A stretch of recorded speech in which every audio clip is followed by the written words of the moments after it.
The day I found the bank statements hidden in my sister's closet, my hands wouldn't stop shaking. $240,000. Gone. Stolen from a trust fund meant for my disabled brother, Jake. My own sister. My own mother. They looked me in the eye for 3 years and lied. But what they didn't know was that I'd been documenting everything. And in exactly 6 days, a lawyer would walk into their house with papers that would destroy them. If you're here, thank you. My name is Sarah Mitchell.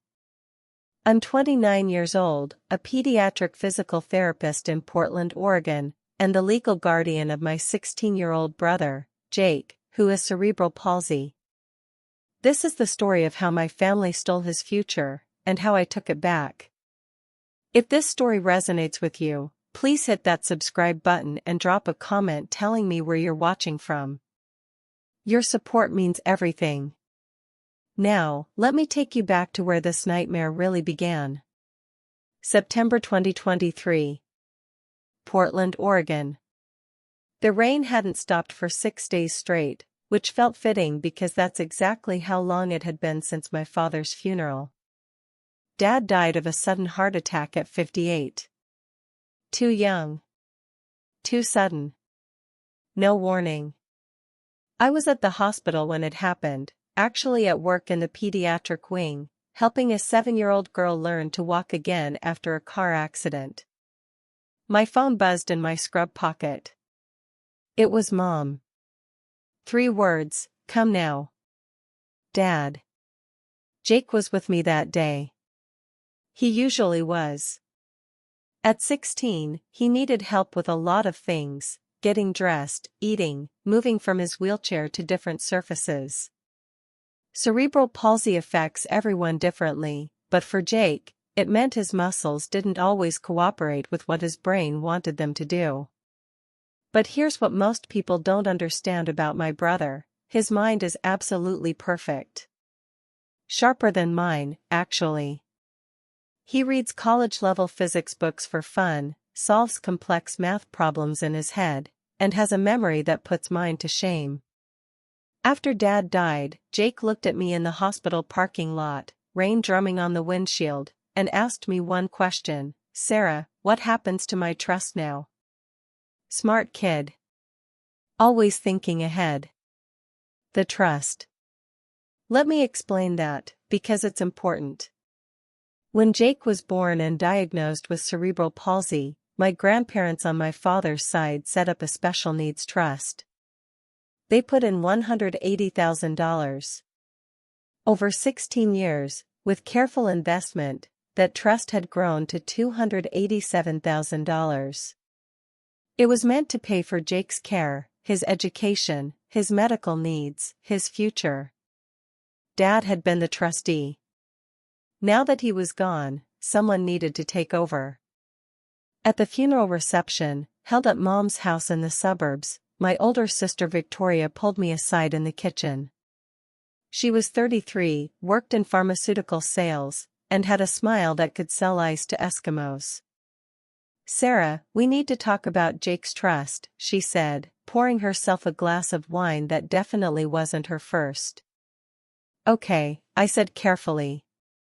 "Mom, and I think it makes sense for Mom to become the trustee. She's his parent. It's a natural choice." Something in my gut twisted. "What about me? I'm his legal guardian." Victoria's smile tightened. "You're 29 and living paycheck to paycheck in a studio apartment. Mom has experience, stability, a house. It just makes sense." I should have trusted my gut right then. But I didn't. I agreed. That decision would haunt me for the next 3 years. What I didn't know then was that Victoria had already been planning something. Something that would steal my brother's entire future. But I'm getting ahead of myself. Mom became the trustee in October 2023. The lawyer, a man named Gerald Hodges who'd handled Dad's estate, processed the paperwork. Everything seemed normal. For the first 6 months, I didn't think much about it. I was drowning in my own grief, working 50-hour weeks at the hospital, and taking care of Jake. He lived with me in my tiny studio apartment. We made it work. I slept on the pull-out couch. He had the bedroom with the accessible bathroom I'd renovated using my entire savings. Every morning started the same way. I'd wake up at 5:45 a.m., help Jake get dressed, make breakfast, usually scrambled eggs and toast because that's what he could eat easily, and then his home health aide, Marcus, would arrive at 7 o'clock to stay with him while I went to work. Marcus was amazing. Late 20s, studying to be a nurse, and one of the few people who actually talked to Jake like a person instead of a disability. I paid Marcus $18 an hour out of my own pocket. That was $720 a week. Nearly $3,000 a month. On a pediatric PT salary of $4,200 a month after taxes. You do the math. I was broke. Constantly broke. Eating rice and beans 4 nights a week broke. In March 2024, I finally asked Mom about getting Marcus's salary paid from the trust. That's exactly what the money was for, Jake's care. We met at a coffee shop near her house. She ordered a cappuccino. I got black coffee because it was cheaper. Mom, I need to talk about the trust, I started. What about it? She didn't look up from her phone. I'm paying Jake's aid out of pocket. Can we use trust funds for that? I'm barely making rent. She set down her phone. Sarah, the trust is for long-term needs. Medical equipment, therapy, his future. We can't just drain it for daily expenses. Daily expenses? Mom, he needs care. I can't watch him 24/7 and work full-time. Maybe you need to budget better. She stood up. I have to go. Pilates class. I sat there holding my coffee cup, watching her leave in her brand new Lexus SUV. Something felt wrong. I should have asked to see the trust statements right then. I should have demanded transparency. But I didn't want to seem like I was accusing my own mother of anything. That hesitation cost me. Because while I was scraping by, something else was happening. Something I wouldn't discover until much later. And when I did, it would shatter everything I thought I knew about my family. June 2024. Jake turned 17. Mom threw him a birthday party at her house. Nothing huge, just family. Victoria was there with her husband, Kevin, and their 2 kids. My Aunt Diane and Uncle Robert. Grandma Rose. Jake sat in his wheelchair at the head of the table, wearing the birthday hat I'd made him, smiling at everyone singing happy birthday. After cake, Victoria pulled me aside again. This time, her tone was different. Nervous. Sarah, I need to tell you something. What? Mom's been struggling financially. I blinked. Struggling? She just bought a new car. That's different. That's a lease through her business. I'm talking about, look, she took out a second mortgage last year. She's in some debt. Why are you telling me this? Victoria glanced around like someone might be listening. Because I don't want you to be surprised if she needs to access Jake's trust for emergencies. My blood went cold. What kind of emergencies? I don't know. Just, be prepared. She walked away before I could respond. That night, I couldn't sleep. I lay on my pull-out couch, staring at the ceiling, listening to Jake's breathing from the other room, and something clicked. The new car. The renovated kitchen I'd noticed at Mom's house. The expensive wine Victoria always had. The designer purses. Where was the money coming from? The next morning, I called Gerald Hodges, the estate lawyer. Mr. Hodges, I'm calling about my brother Jake's trust. I'm his legal guardian, and I'd like to see the account statements. Silence on the line. Then, Sarah, I don't handle the trust anymore. What? Your mother transferred management to a different firm about 8 months ago. Said she wanted someone local. Who? I don't have that information. You'd need to ask her. I hung up and immediately called Mom. Why did you change lawyers? What? Jake's trust. You moved it to a different firm. Who? Where? Sarah, this is ridiculous. You're calling me at work. Who is managing my brother's money, Mom? She hung up on me. That's when I knew. I knew something was deeply, terribly wrong. But I had no idea how bad it really was. The truth was worse than anything I could have imagined. And I was about to find out in the most shocking way possible. July 2024. 1 month after that phone call, and Mom was still avoiding me. I'd called 6 times.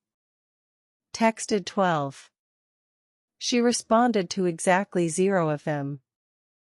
Victoria claimed she didn't know anything. Mom handles it, Sarah. I'm not involved. I was desperate. Jake needed new leg braces, his old ones didn't fit anymore. The cost? $4,200. Insurance covered $1,800. I needed the rest from the trust. I drove to Mom's house on a Tuesday afternoon. Her Lexus was in the driveway. I knocked. No answer. I knocked again. Mom, I know you're home. I need to talk about Jake's medical expenses. The door cracked open. She looked tired. Older than I remembered. What do you want, Sarah? Jake needs new braces. I need access to trust funds. I'll handle it. When? Soon.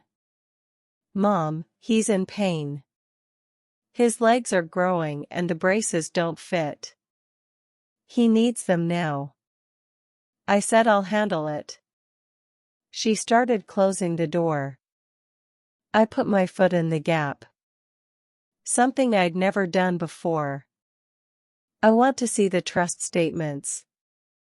Today. Her face changed. Hardened. You don't trust me? This isn't about trust. It's exactly about trust. I'm his mother. And I'm his guardian.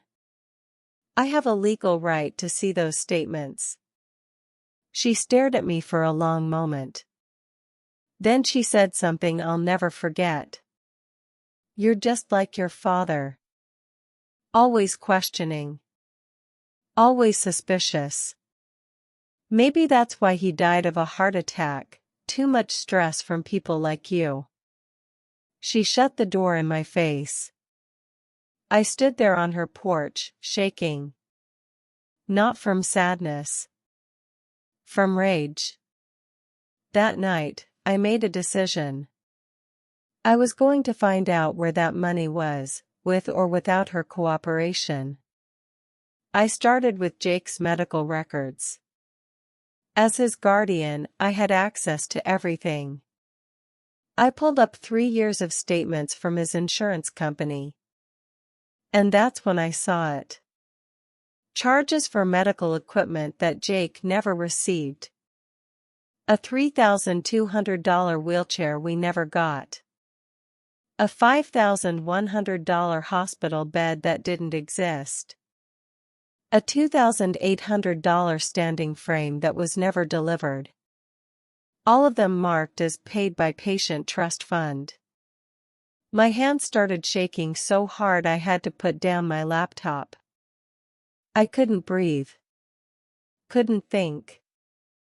My own mother was stealing from my disabled brother. But that wasn't even the worst part. The worst part was what I was about to discover next. Something that would prove this went deeper than I ever imagined. Something that would involve Victoria too.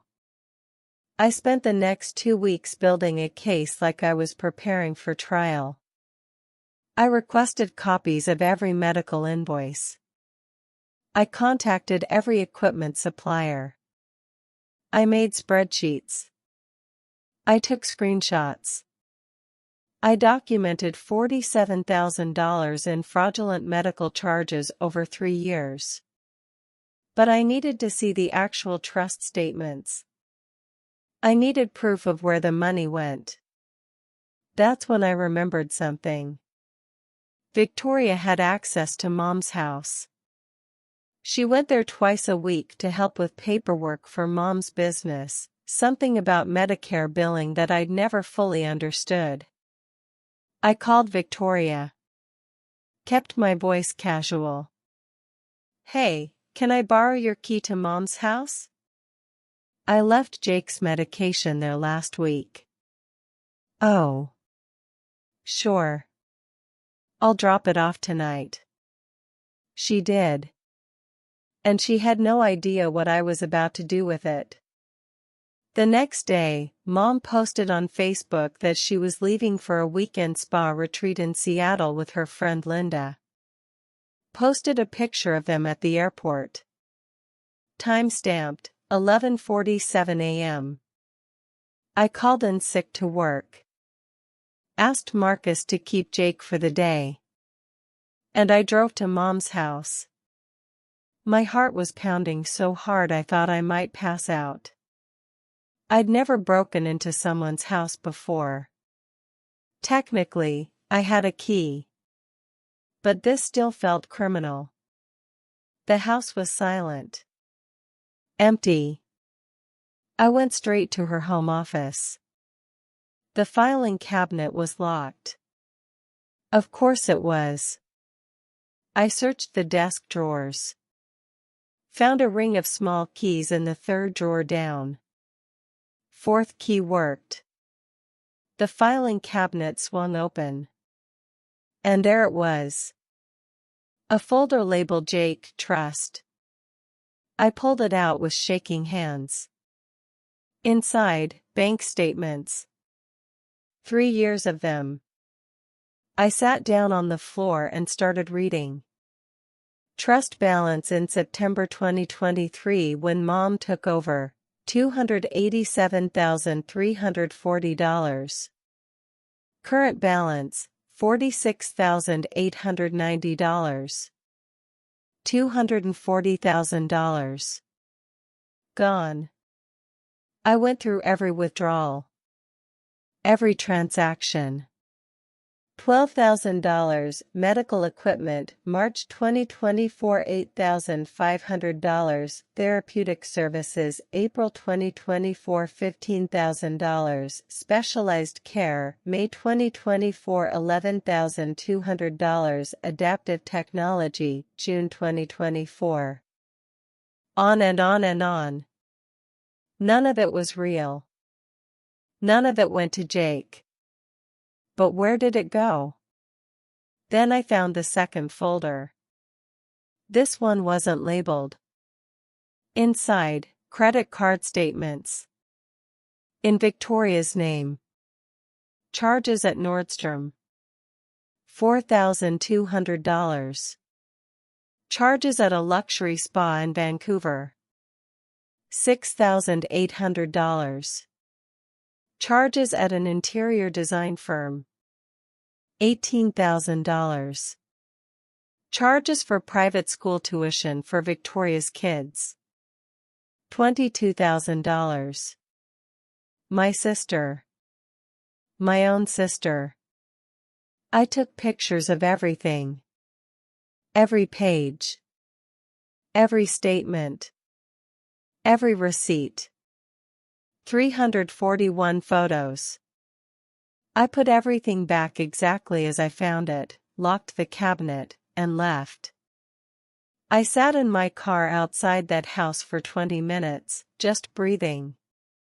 Just trying to process what I'd found. My mother and my sister had stolen my brother's entire future. But here's what they didn't know: I wasn't going to confront them. I wasn't going to scream or cry or beg. I had a different plan. And it was going to destroy them both. I called a lawyer that same afternoon. Not Gerald Hodges. A different one. A specialist in trust litigation. Her name was Amanda Reeves. 52 years old. 28 years of experience. Known in Portland legal circles as the Hammer. I showed her everything. She sat across from me in her office, reading through my phone, scrolling through 341 photos, and her expression never changed. Totally neutral. Professional. After 15 minutes, she set down my phone. This is one of the clearest cases of trust embezzlement I've ever seen. What do? We file a petition with the probate court to remove your mother as trustee, appoint you as successor trustee, and initiate a civil lawsuit for full restitution of all stolen funds plus damages. How long will that take? If we move fast, we can have the emergency petition filed by Monday. Hearing within 2 weeks. What about criminal charges? Amanda leaned back in her chair. That's up to you. What your mother and sister did is criminal theft. Felony level, given the amount. You could file a police report. The DA would likely prosecute. I thought about that. My mother. My sister. In jail. Let me think about it, I said. Think fast, Amanda replied. Because once we file the civil petition, they're going to know you know. And they'll either lawyer up or disappear the evidence. I made my decision that night. Monday morning, Amanda filed the emergency petition. Tuesday afternoon, Mom and Victoria were served. I wasn't there. I was at work. But Victoria called me 17 times in 45 minutes. I didn't answer. She left voicemails. The first 3 were angry. The next 5 were panicked. The last 9 were crying. Mom sent me a single text: "How could you do this to your own family?" I replied with one sentence: "How could you steal from your own disabled son?" She didn't respond. The emergency hearing was set for August 14, 2024. 2 weeks away. During those 2 weeks, they tried everything. Mom showed up at my apartment. I didn't open the door. Victoria sent me letters. I kept them for evidence. Aunt Diane called me, crying, begging me to drop it. This will destroy our family. I told her, they already did. August 14th arrived. We met at the courthouse. Multnomah County Probate Court. Room 4C. Mom walked in with a lawyer. Some guy in a cheap suit who looked fresh out of law school. Victoria didn't have a lawyer. She sat next to Mom, eyes red, mascara streaked. I sat next to Amanda. Jake was with Marcus at home. I didn't want him to see this. The judge was a woman in her 60s named Judge Patricia Yamamoto. She'd been on the bench for 23 years. No nonsense. Fair. Amanda presented the evidence. All of it. The bank statements. The fraudulent medical charges. The credit card bills. She spoke for 18 minutes. Clear. Precise. Devastating. Mom's lawyer tried to argue that it was all a misunderstanding. That the withdrawals were legitimate. That I was being vindictive. Judge Yamamoto stopped him mid-sentence. Counselor, I've reviewed the submitted evidence. Unless you can produce receipts showing where $240,000 in trust funds were actually spent on the beneficiary's care, I suggest you stop talking. He sat down. The judge looked at my mother. Mrs. Mitchell, do you have any such documentation? Silence. Mrs. Mitchell? My mother's voice, when it came, was barely a whisper. No, Your Honor. Judge Yamamoto's face didn't change. Then I'm granting the emergency petition. Effective immediately, you are removed as trustee. Sarah Mitchell is appointed successor trustee. You have 72 hours to transfer all trust accounts and documents to her attorney. She banged her gavel. It was over. I walked out of that courtroom and breathed air that felt different. Cleaner. But that wasn't the end. Not even close. Because 3 days later, something happened that I never saw coming. Something that would change everything one more time. 3 days after the hearing, I received a call from Detective Maria Gonzalez with the Portland Police Department Financial Crimes Unit. Ms. Mitchell, I'm calling regarding your brother's trust case. We've received the court documents and we'd like to open a criminal investigation. I sat down. I didn't file a police report. We know. But Judge Yamamoto did. When a probate judge sees clear evidence of felony theft involving a vulnerable person, they're required to report it. We're moving forward with or without your cooperation, but we'd prefer to have it. I met with Detective Gonzalez that week. Gave her everything I had. 6 weeks later, my mother and Victoria were arrested. Charged with theft in the first degree, criminal mistreatment of a dependent, and fraud. Mom's bail, $75,000. Victoria's bail, $50,000. They both posted bail within 24 hours. I don't know where they got the money. The trial was set for March 2025. But here's what happened before that trial. In January 2025, Victoria's husband, Kevin, filed for divorce. He claimed he had no idea about the stolen money. Whether that's true, I don't know. But he wanted nothing to do with it. In February 2025, Mom's house went into foreclosure. Turns out the second mortgage Victoria mentioned?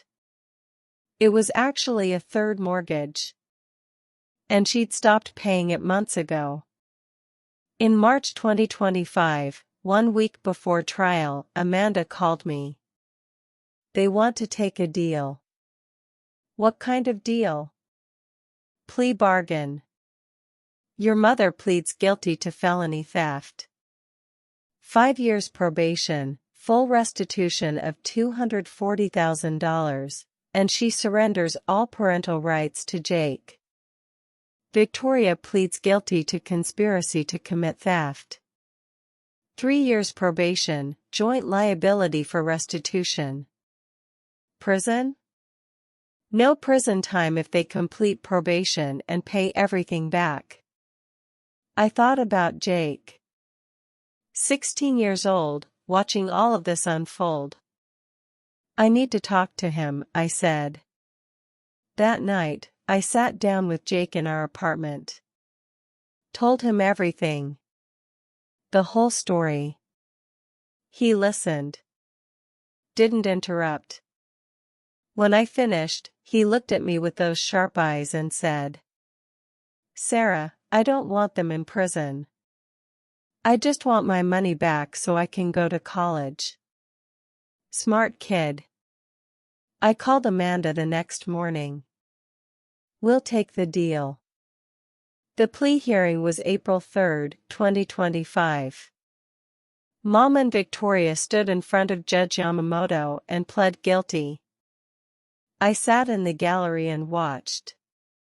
Mom cried. Victoria looked at me once. I didn't look away. Judge Yamamoto accepted the pleas and set the restitution schedule, $5,000 per month until the full $240,000 was repaid. As of today, November 2025, they paid back $35,000. They have $205,000 left to go. At this rate, they'll be paying for the next 3.5 years. Jake is 18 now. He graduated high school last spring with a 4.2 GPA. He got accepted to Oregon State University for computer engineering. His trust, what's left of it plus the restitution payments, is enough to cover 4 years of school and living expenses. He's going to be okay. Mom and I don't speak. We haven't since the plea hearing. I don't know if we ever will. Victoria sent me a letter last month. Said she was sorry. Said she never meant for it to go that far. Said she was drowning in debt and made terrible choices. I haven't responded. I'm not sure I will. Some people asked me if I regret turning in my own family. The answer is no. Not for 1 second. Because family isn't about blood. It's about who shows up. Who protects. Who sacrifices. Jake is my family. And I would do it all over again to protect him. If you made it this far, thank you from the bottom of my heart. If this story moved you, please hit that subscribe button and leave a comment sharing your thoughts.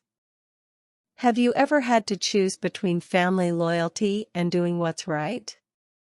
I'd love to hear your story. Check out my next video linked in the description. Thank you for being here. Take care of yourself and the people who truly matter.